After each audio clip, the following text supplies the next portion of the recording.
আরে ও দুষ্টু মেয়ে, তোর কত বড় সাহস, তুই আমার দেওয়ালে আঁকিয়েছিস। আরে থাম, আমি তো তোকে পুলিশে ধরিয়ে দেব।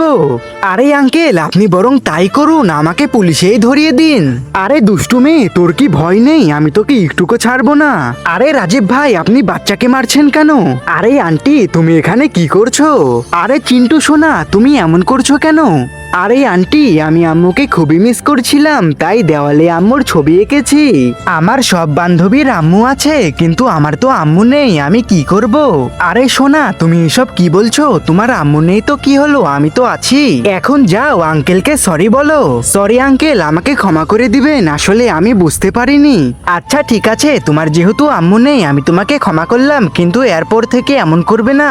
আরে বন্ধুরা, তোমরা তোমাদের বাবা মায়েকে ভালোবেসে থাকলে চ্যানেলটিকে সাবস্ক্রাইব করে দাও, এবং তোমরা যদি ছবিতে দেখতে পাওয়া ফল্টের নাম জেনে থাকো তাহলে কমেন্টে লিখে যাও।